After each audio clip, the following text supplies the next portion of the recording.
Well, we're getting down to it now. Just 56 days from Election Day, and all week we're going to be revealing results from our exclusive WRAL News Poll. Today, we are centering on the presidential race. Survey USA conducted this poll, and it finds that Vice President Kamala Harris is leading former President Donald Trump by 3 points here in North Carolina on the eve of the first debate between the two candidates. Ken Alper is here. He runs Survey USA, joining us now to talk about really what goes into conducting these polls.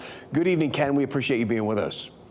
Absolutely. Let's talk about the process, because people, of course, they understand the results, but it's really important, I think, to explain the methodology, how you got these numbers.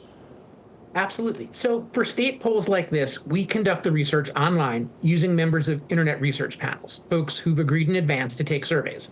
So, 20 years ago, we were able to do this entirely on the telephone, and enough people were still using landlines and still answering the phone and participating. And as you know, that's not the case anymore. So we still use the phone when we need to for smaller projects usually, but for state level work, it's a lot more expensive to use the phone, and it's no more accurate, no less accurate. So these folks are basically waiting to take surveys, and they get notified, they get sent into our poll questions, and then we apply some census data to those results to make sure that they end up being properly representative of the state.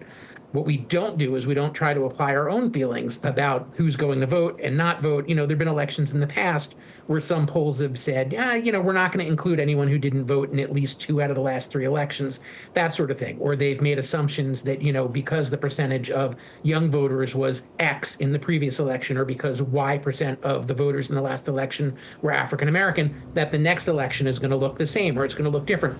We don't make those assumptions. We make sure that our data reflects what the census says the overall population of the state is, and then we let people tell us whether or not they're voters. We always see the margin of error. When we see a scientific poll, there has to be that give or take one way or another. Talk a little bit about the fail-safes, the things that can ensure that these results are as accurate as possible when the people at home are trying to interpret what they might mean.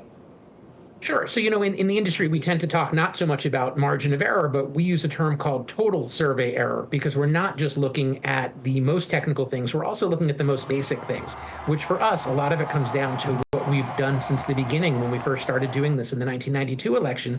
And that's writing really clear questions that aren't biased in any direction, that don't slant the results either intentionally, which would be awful, or almost as bad, accidentally slanting the results one way or the other. We want to make sure that our polling is as accurate as it can be, because our whole job is to get the election right. If we get it right, we do well as a company. If we get it wrong, we don't get to work a lot more elections. Another part of that is working carefully with our vendors to make sure that people who are taking part in the online surveys are real and that they're reliable respondents, that they're not what we call professional survey takers, people who take, too many polls all the time and aren't answering them seriously.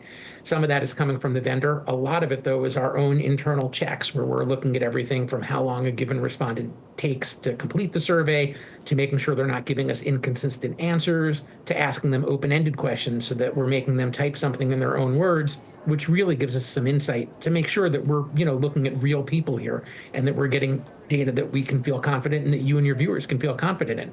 Polls are a very popular thing, getting a pulse of what is happening, not just for the candidates and for the various parties, but for the voters at home. That said, because of their popularity, we see so many polls out there nowadays, and the scientific polls end up getting mixed in with the non-scientific polls in the eyes of some of the viewers at home. But I do want to specify the work that you're doing, and historically, you've seen a lot of accuracy with the polling compared to what the final result ends up being. That's right. We have a great track record. We're A-rated or A-plus rated, depending on who's doing the rating, and we are solidly up there. We've also done more public opinion polls on elections than I think anyone else in the database, because we've been doing this, like I said, since the 1992 election. All right, Ken, thank you so much. We appreciate you being with us, explaining these very important results to our viewers at home. Thanks for your time tonight. Absolutely.